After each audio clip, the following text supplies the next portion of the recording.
नमस्कार. महाराष्ट्राचा हवामान अपडेट या यूट्यूब चॅनलमध्ये आपल्या सगळ्यांचं स्वागत आहे.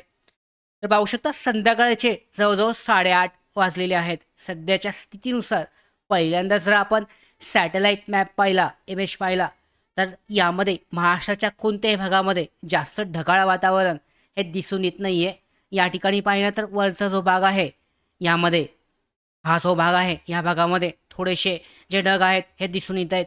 त्याच्यानंतर जर तापमानाचा परिस्थिती आपण पाहिली आजच्या दिवसाची, तर आजच्या दिवसामध्ये तापमानामध्ये कालच्यापेक्षा थोडीशी कमी आलेली आहे. पाहू शकता किनारपट्टी जो भाग आहे यामध्ये थोडीशी तापमानामध्ये कमी आलेली आहे. सगळ्यात महत्त्वाचं म्हणजे चक्रीवादळ जे आहे दोन्ही समुद्रांमध्ये, अरबी समुद्रामध्ये त्याचबरोबर बंगालच्या उपसागरामध्ये चक्रीवादळ जे आहे GFS, त्याचबरोबर ECMWF हे जे मॉडेल आहेत हे दाखवत आहेत. तर आजच्या व्हिडिओमध्ये हीच महत्त्वाची अपडेट आपण जाणून घेणार आहोत. त्याचबरोबर पुढच्या 4 ते 5 दिवसामध्ये पावसाची शक्यता महाराष्ट्रामध्ये कोणत्या ठिकाणी असेल, त्याचबरोबर IMDकडचे जे अलर्ट आहेत कोणत्या विभागासाठी, कोणत्या जिल्ह्यासाठी काय अलर्ट दिलेत याची माहिती आजच्या व्हिडिओमध्ये जाणून घेऊयात. नवीन असाल महाराष्ट्राच्या हवामान अपडेट या यूट्यूब चॅनलवर तर सबस्क्राईब करून घ्या. त्याचबरोबर बेल आयकॉनला सुद्धा क्लिक करा, म्हणजे महत्त्वाच्या अपडेट तुमच्यापर्यंत वेळेवर पोहोचतील. तर आता आपण पहिल्यांदा पाहूयात यामध्ये GFSनी सिस्टीम जी आहे, GFS सिस्टीममध्ये जर तुम्ही चेक केलं तर GFSनुसार GFS मॉडेल जे आहे यामध्ये जवळजवळ 16 तारखेच्या दरम्यान चक्रीवादळ जे आहे हे दाखवत आहे. मात्र हे चक्रीवादळ कोणत्या ठिकाणी दाखवत आहे तर इथे जर पाहिलं तर तुम्ही पाहू शकता यामध्ये हे चक्रीवादळाचा पट्टा या ठिकाणी हा दिसून येतोय. तर यामध्ये जर तो पाहिला आपण तर तो कुठे आहे, बंगालच्या उपसागरामध्ये जवळजवळ श्रीलंकेच्या समान हा दाखवतोय. तारीख जर पाहिली तर यामध्ये कुठली तारीख आहे पाहू शकता, यामध्ये 16 तारखेला, 15 तारखेला, त्याच्यानंतर 16 तारखेला तो वरच्या पट्ट्यामध्ये सरकलाय. त्याच्यानंतर काल आपण जी अपडेट पाहिली होती यानुसार हा जो कमी दाबाचा पट्टा आहे हा कालच्या अपडेटनुसार आपण पाहिलं होतं की तो थोडासा ओडिशा कटकच्या भागामध्ये धडकेल असं दाखवलं होतं. मात्र आता थोडासा ट्रॅक पुन्हा बदललाय GFSचा. अजून 4 ते 5 दिवसामध्ये अजून थोडंसं जास्त चित्र हे स्पष्ट होईल की कोणत्या ठिकाणावर हा ट्रॅक जाऊ शकतो. सध्याच्या ट्रॅकनुसार पुन्हा एकदा बदल होऊन तामिळनाडूकडे पाहू शकता वळलेला आहे या भागामध्ये. त्याचबरोबर धडकणार जो आहे यामध्ये तारीख जर आपण पाहिली यामध्ये, तर यामध्ये चेक केलं आपण जवळजवळ 13 तारखेच्या आसपास वादळाचा जो स्पीड आहे तो सुद्धा पाहू शकता. पावसाचं प्रमाण जे आहे हे दाखवलेलं आहे. तुम्ही जर वाईन गस्ट पाहिली तर वाईन गस्ट सुद्धा यामध्ये जास्त दिसून येते. जवळजवळ 80 मीटर प्रति आवर एवढ्या स्पीडनी हे तामिळनाडू पट्टणम जो भाग आहे ह्या भागामध्ये धडकल असं सध्या दाखवत आहे. यामध्ये पुन्हा बदल होतील, पुन्हा यामध्ये चेंजेस होणार आहेत. तर हे झालं बंगालच्या उपसागरामधलं चक्रीवादळ जे आहे या पद्धतीने धडकण्यासाठीचे चान्सेस जे आहे 16-17 तारखेपर्यंत हे दाखवत आहे. आता आपण अरबी समुद्रामधलं जे चक्रीवादळ आहे हे GFS मॉडेल दाखवत नाहीये. दोन्ही मॉडेल जे आहे वेगवेगळ्या चक्रीवादळाची माहिती देत आहेत. म्हणजे GFS जे आहे हे बंगालच्या उपसागरामध्ये 16-17 तारखेपर्यंत चक्रीवादळ बनेल आणि तामिळनाडू विशाखापट्टणम या सीमेवर धडकेल असं दाखवलंय.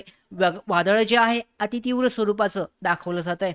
त्याचवेळी जर तुम्ही ECMWF याचं मॉडेल जर चेक केलं तर या मॉडेलनुसार यामध्ये बंगालच्या उपसागरामध्ये कोणत्या पद्धतीचं वादळ दिसत नाही आहे. मात्र त्याच वेळेला यामध्ये जर चेक केलं तर पाहू शकता इथे 17 तारखेच्या दरम्यान अरबी समुद्रामध्ये कमी दाबाचा पट्टा हा तयार होताना हा दाखवलेला आहे. या ठिकाणी अरबी समुद्रामध्ये हा दिसून येत आहे. इथे पाहू शकता अरबी समुद्रामध्ये कमी दाबाचा पट्टा हा तयार होतोय आणि त्याच्यामुळे हा कोणत्या ठिकाणी सरकतोय म्हणजे ओमनच्या दिशेने सध्या ही जाण्याची शक्यता सध्या तरी दिसत आहे. 17 तारखेपर्यंत जर आपण चेक केलं तर वरच्या भागामध्ये हा पट्टा सरकलेला आहे.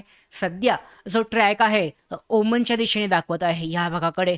मात्र जर ट्रॅक जो आहे सध्या निश्चित नसतो, पुन्हा अजून 3 ते 4 दिवस, 4 ते 5 दिवस मॉडेल जे आहे एक स्पेसिफिक दाखवतील. म्हणजे दोन्ही मॉडेल एकच दाखवतील काय ते, आणि त्याच्यानंतर हा जो ट्रॅक आहे कदाचित महाराष्ट्र, कोकण किनारपट्टी किंवा गुजरात किंवा पाकिस्तानकडे ही जाण्याची शक्यता ही बढू शकते. सध्याच्या ट्रॅकनुसार जर आपण पाहिलं तर या भागामध्ये 17 तारखेच्या दरम्यान, 17 तारखेला हे चक्रीवादळ जे आहे किंवा आपण म्हणू शकता कमी दाबाचा पट्टा हा तीव्र स्वरूपाचा बनतोय. त्याच्यानंतर ट्रॅक कसा बनतोय आणि ते कुठे जात आहे 2 ते 3 दिवसामध्ये आपल्याला समजून येईल. सध्या तरी संभाव्य ट्रॅक जो आहे ओमनच्या दिशेने हा दिसून येतोय. हे झालं अरबी समुद्रामधलं चक्रीवादळ. आता GFS आणि ECMWF मधून जर आपण चेक केलं तर सगळ्यात विश्वासार्ह असं जे मॉडेल आहे ECMWF आहे. त्यामुळे सगळ्यात पहिल्यांदा जे चक्रीवादळ बनेल हे शक्यता सगळ्यात जास्त आहे की अरबी समुद्रामध्ये बनेल. आणि त्याच्यानंतर ट्रॅक जो आहे हा निश्चित नसला तरी तो जो ट्रॅक आहे एकदा फिक्स झालं, निश्चित झालं, एक 7 ते 8 तारखेपर्यंत हा निश्चित होईल. आणि त्याच्यानंतरनं हा जो ट्रॅक आहे कोणत्या दिशेला सरकतोय हे आपल्याला समजून येईल. सध्या तरी आपण पाहिलं तर यानुसार त्या भागामध्ये महाराष्ट्रामध्ये कोकण किनारपट्टी या भागामध्ये पाऊस जो आहे दिसून येतोय त्यामध्ये पुन्हा बदल होतील. तर आपण यामध्ये जर आपण पाहिलं चक्रीवादळाची स्थिती आपण चेक केलेली आहे.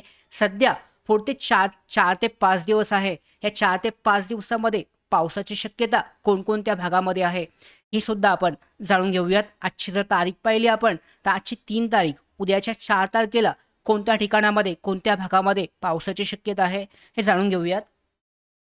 तर इथे पाहिलं तर आपण पाहू शकता इथे 4 तारीख जी आहे या ठिकाणी 4 तारीख आपण पाहतोय. 4 तारखेला पावसाची शक्यता हे कोणत्या भागामध्ये दिसून येते तर संपूर्ण महाराष्ट्र जर पाहिला तर ढगाळ हवामान जे आहे ECMWF सिस्टीम हे आपल्याला दाखवते कोणकोणत्या भागांमध्ये तीव्र असं नाही आहे, सिंपल अशा पद्धतीचं ढगाळ हवामान हे दिसून येत आहे.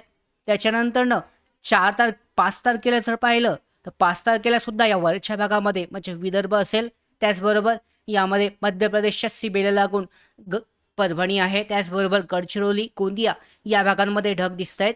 इकडे छत्रपती संभाजीनगर हा जो भाग आहे, त्याचबरोबर खालच्या पट्ट्यामध्ये जर आपण आलो कोल्हापूर आणि त्याचबरोबर जर दुसरा भाग आपण पाहिला सोलापूर या भागामध्ये पावसाची शक्यता हे सध्या दिसून येते. पुढते 4 ते 5 दिवसामध्ये चक्रीवादळाची स्थिती कशी होते, त्याचबरोबर कमी दाबाचा पट्टा हा कशा पद्धतीने पुढे तयार होतोय यावर पुढे महाराष्ट्रामध्ये पावसाची शक्यता ही वाढणार आहे. पाहू शकता ढगाळ हवामान हे पुढे पुढे वाढत जाणार आहे. 10 तारखेनंतरनं ढगाळ हवामान जे आहे महाराष्ट्रामध्ये खूप जास्त प्रमाणावर असेल आणि त्याच्यानंतर पावसाची शक्यता सुद्धा ही वाढणार आहे. अशा पद्धतीने जर यामध्ये तुम्ही पावसाचं प्रमाण पाहिलं तर हे सुद्धा दिसून येईल. या भागामध्ये पाहू शकता पावसाचं प्रमाण हे 10-11 तारखेला सुद्धा दिसून येत आहे. तर या कारणामुळे 10 तारखेनंतर पावसाची शक्यता महाराष्ट्रामध्ये संपूर्ण महाराष्ट्रामध्ये वाढणार आहे. कारण दोन्ही समुद्रांमध्ये ज्या प्रणाली सिस्टीम सध्या कमी दाबाच्या पट्टा हा जो तयार होत आहे याचं चक्रीवादळामध्ये रूपांतर होण्याची शक्यता सगळ्यात जास्त आहे. पुढचे 3 ते 4 दिवस महत्त्वाचे असणार आहेत. सगळे अपडेट आपण तुमच्यापर्यंत अशाच पोहोचवणार आहोत. आता IMD कडून काय अलर्ट देण्यात आले आहेत भारताचं जे हवामान विभाग आहे यांच्या अंतर्गत जर पाहिलं तर आजच्या तारखेला म्हणजेच 3 मेला ऑरेंज अलर्ट जो आहे विदर्भ, त्याचबरोबर मराठवाडा आहे, छत्तीसगड आहे, तेलंगणा या भागांमध्ये अलर्ट जो आहे ऑरेंज अलर्ट हा देण्यात आला आहे. 4 मेला जर आपण चेक केला तर 4 मेला कुठे अलर्ट दिसतोय तर यामध्ये पुन्हा विदर्भामध्ये गारपीट हेलस्ट्रॉम आहे, त्याचबरोबर मराठवाड्यामध्ये सुद्धा हेलस्ट्रॉम दिसून येत आहे. मध्य प्रदेश हा भाग आहे. त्याच्यानंतर मराठवाड्यासाठी कोणतीही वॉर्निंग नाही आहे, त्याचबरोबर कोकण आणि गोवासाठी सुद्धा कोणतीही वॉर्निंग नाही आहे, ग्रीन अलर्ट आहे. त्यानंतरनं जर आपण